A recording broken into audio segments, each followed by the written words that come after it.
Hello everybody, welcome to the Daily Dash Q&A. A couple days ago, I asked all of you if you had any questions about the daily object show Daily Dash, and today I'll be picking some of your questions and answering them. So let's get started. The first question is by Wary Wit. Why wasn't Skull more evil? I mean, he was fully in the right. He missed the Galactus Fortnite event. Now you see, we were actually planning on having him come in and kill the entire cast because he missed the Galactus Fortnite event. But we decided against this because we wanted to keep making some more episodes and we didn't think it'd be fair to have Skull come in and just kill everyone. So that's why. Although I completely agree that he was completely in the right to be evil. Yo-Yo asks, will you ever do a daily object show season that lasts for an entire month? It'd be hard, but interesting. Making a daily object show season that lasts an entire month will probably never happen, just because of how much effort it takes already to make a 5-episode season. Making a season that's 30 episodes long, with an episode every single day, would actually kill me. I would not be able to grind for that long. So no, a season that lasts an entire month probably won't happen. Robo Trico asks, why did you eliminate Tiny Despacito? And now the most important question, do the Tiny Tacos share the same brain? For the first question, I know a lot of people had trouble with the Tiny Tacos being eliminated the way they did, and I also do have problems with it. Writing episode 6 was genuinely hard because I liked all 3 of the teams,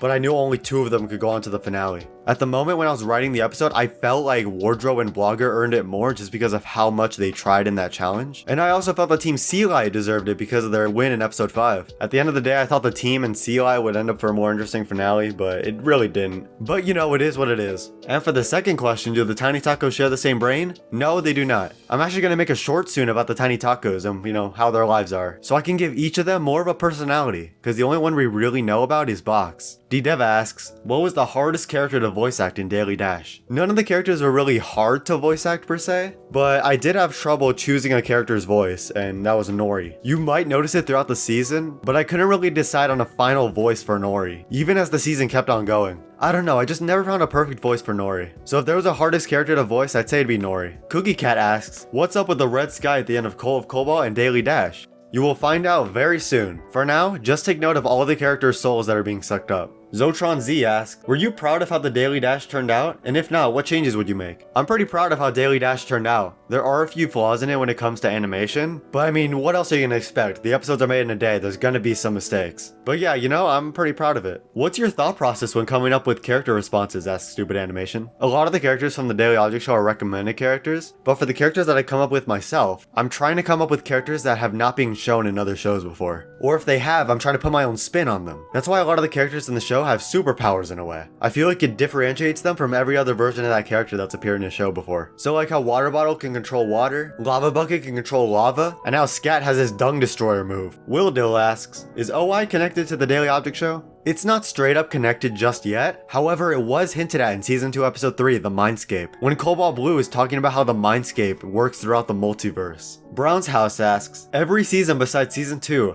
how come there are at least 1 episode that is sliced into 2? The reason some stories are split across 2 episodes is because they're too big to be fit into 1 episode. Need I remind you, the episodes need to be made in a day? And some stories are just too big for that. Daily Dash episodes 1 and 2 were written as 1 episode. However, it quickly occurred to me that they'd be too big to be 1 big episode. I think both those episodes combined would have equated to a 4-minute episode, which is way too big to be done in a day. So yeah, that's why. I want to keep the episodes in this series between 30 seconds to a minute and a half, and if that means splitting a story into 2 parts, then so be it. Ben Blocks asks, what gave you the concept of the contestants traveling around the world? For those of you who don't know, Daily Dash is actually inspired by Total Drama World Tour, the 3rd season in the Total Drama series. In that season, it has the contestants going around the world, and I wanted to do the same for this one, because there aren't too many shows out there that do that. The only one I can think of off the top of my head is Town Attack. Princeton asks, what were the votes for the winner, and how many votes did each team get for the last episode? For anyone wondering what the Daily Dash finale votes were, here they are. Team Sea Light had a lot more votes than the team and took home the victory. For Fireboy BR's question, I can't answer the first one because of spoilers, but I will answer the second one. They ask, is the Mindscape ever going to be used again? Yes, I would love to use the Mindscape again. I have another season of the Daily Object Show planned that might involve the Mindscape just a bit, but we'll see. And who knows, maybe the Daily Object Show isn't the only show that might use the Mindscape. We'll see what happens. And our final question is by Nigel Lim. How come Airplane in Box is voiced by someone instead of you? Also, is there going to be more voice actors for future seasons? Airplane was voiced by Paisley Pancake because Paisley Pancake also voiced Airplane in Fall Objects, which if you don't know what that is, you can check out that video after you finish this one.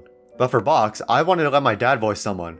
I wanted to start letting my family voice in on characters more, and getting more involved in what I do. Cause I think that's cool, you know? So yeah, that's why Box was voiced by my dad. Also, in terms of more voice actors for future seasons, I would actually love that. The only problem is because of how quickly the Daily Object Show episodes are made, I would need someone who can do their lines like on the spot as soon as they're asked. So who knows, that might happen, it might not. We'll see what happens though. And that was me answering some of your questions from Daily Dash. See you guys later.